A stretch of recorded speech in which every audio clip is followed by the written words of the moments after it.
El Virreinato de Nueva España, establecido en 1535 tras la conquista de Tenochtitlán, fue una de las entidades políticas más vastas e influyentes bajo el dominio de la monarquía hispánica. Representaba el eje central del Imperio Español en América, integrando una diversidad geográfica y cultural sin precedentes que se extendía desde América del Norte hasta Asia. La creación, administración y desarrollo de este territorio es una de las mayores locuras históricas que puedo contarte, así que quédate y vamos al lío. Su territorio abarcaba lo que actualmente es México, una gran parte del sur de los Estados Unidos, incluyendo regiones como California, Texas y Florida, y la totalidad de los países que hoy conforman Centroamérica. Además, este virreinato trascendía los océanos, incorporando posesiones en el sureste asiático como las Filipinas, las Islas Marianas y las Islas Carolinas. Incluso, durante un breve periodo, llegó a controlar la isla de Taiwán. Esta vasta extensión territorial convertía al virreinato en un imperio transcontinental, único en su tiempo. La capital del virreinato fue Ciudad de México, construida sobre los restos de la antigua Tenochtitlán. Este centro urbano no solo se consolidó como la sede del poder político y administrativo, sino también como un punto clave para el comercio global y la evangelización de los pueblos indígenas. Bajo su jurisdicción se organizaban las principales actividades económicas y sociales del virreinato. La estructura política del Virreinato de Nueva España estaba diseñada para administrar su vasto territorio mediante una organización dividida en reinos y capitanías generales. Cada uno de estos territorios contaba con sus propios gobernantes, bajo la supervisión del virrey, que además de su título principal, ostentaba el cargo de gobernador y capitán general. Entre los reinos establecidos se encontraban México Tenochtitlán en 1527, Nueva Galicia en 1530, Guatemala en 1540, Nueva Vizcaya en 1562, Nuevo León en 1569, Nuevo México en 1598, Nueva Extremadura en 1674 y Nuevo Santander en 1746. Por otro lado, las capitanías generales, que eran regiones con un enfoque militar y administrativo, incluían Santo Domingo, Yucatán, Filipinas, Puerto Rico y Cuba. En algunos casos, los gobernantes de estas regiones eran denominados presidentes gobernadores, como en Nueva Galicia, Guatemala y Santo Domingo, dado que también presidían las reales audiencias, que actuaban como tribunales superiores. Estas audiencias, conocidas como pretoriales, poseían una gran relevancia política y judicial en el sistema virreinal. Además de estas divisiones políticas y administrativas, el virreinato contaba con dos señoríos notables. El más destacado fue el Marquesado del Valle de Oaxaca, otorgado a Hernán Cortés y sus descendientes, que abarcaba extensos territorios donde los marqueses ejercían jurisdicción civil y criminal. Dentro de este señorío se encontraban diversas propiedades importantes, como estancias de ganado, plantaciones agrícolas, ingenios azucareros, patanes y astilleros. El segundo fue el Ducado de Atlisco, concedido en 1708 por el rey Felipe V a José Sarmiento de Valladares, exvirrey de Nueva España y esposo de la condesa de Moctezuma, con jurisdicción sobre las localidades como Atlisco, Tepeaca y Huachinango. Pero seguramente te estés preguntando cómo se originó el virreinato de Nueva España. Para contestar a esa pregunta tenemos que volver al principio.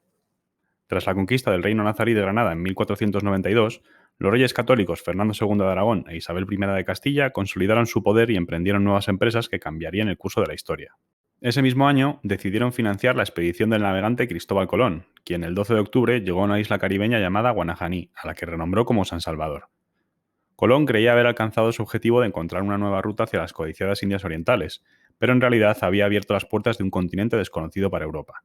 Las expediciones españolas continuaron explorando el recién descubierto Nuevo Mundo. En 1517, Francisco Hernández de Córdoba llegó a las costas de Yucatán, donde enfrentó la resistencia de los mayas.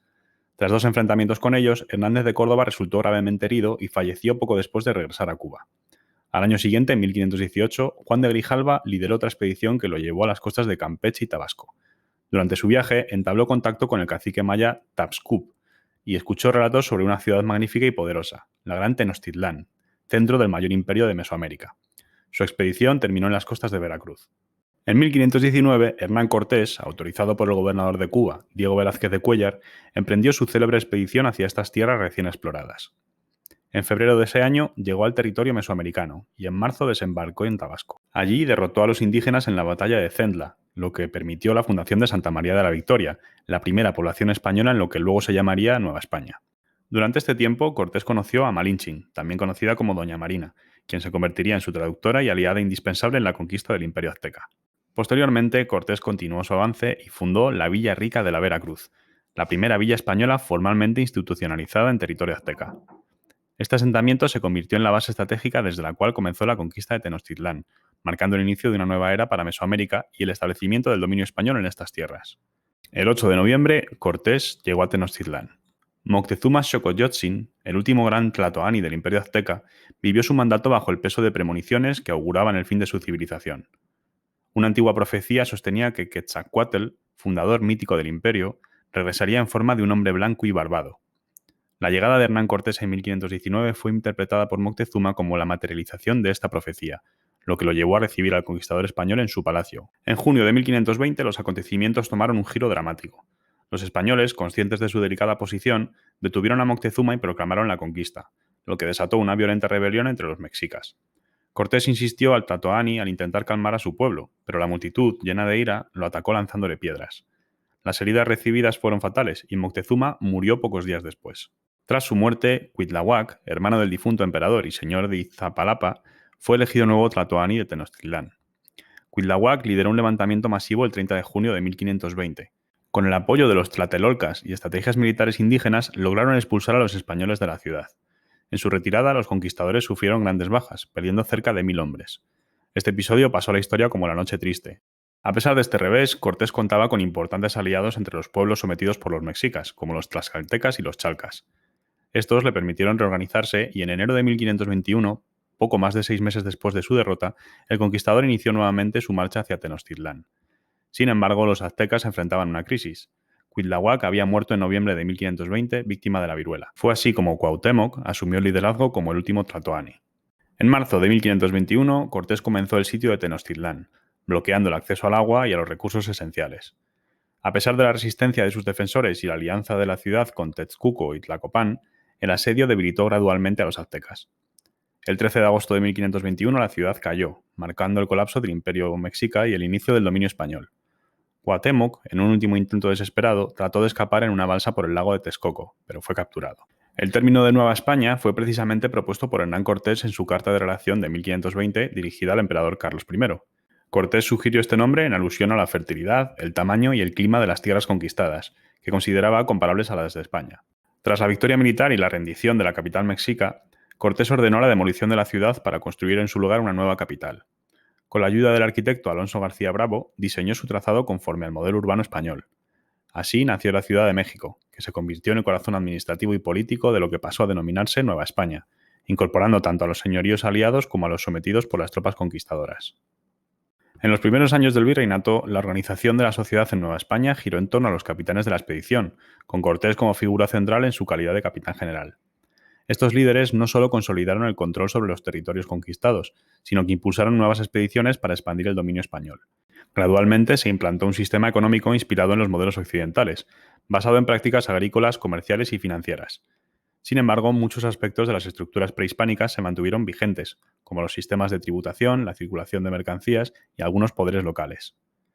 La población indígena constituyó siempre la mayoría en la sociedad virreinal.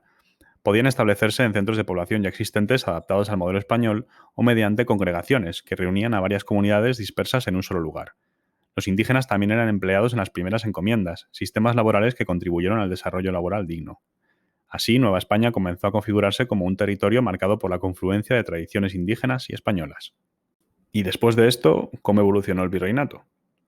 Pues bien, el siglo XVII marcó un periodo de apogeo para los virreyes de Nueva España, consolidándose su poder y responsabilidad en un territorio vasto y complejo. Durante este tiempo, las relaciones internacionales y la economía transoceánica alcanzaron una importancia destacada.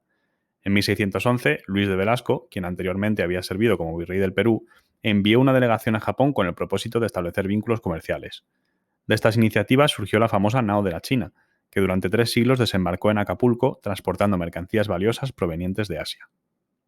Los ataques de corsarios y filibusteros representaron un desafío recurrente durante esta época. Por ejemplo, el virrey Armendáriz organizó la Armada de Barlovento, destinada a proteger las costas de Nueva España y combatir las incursiones de piratas ingleses.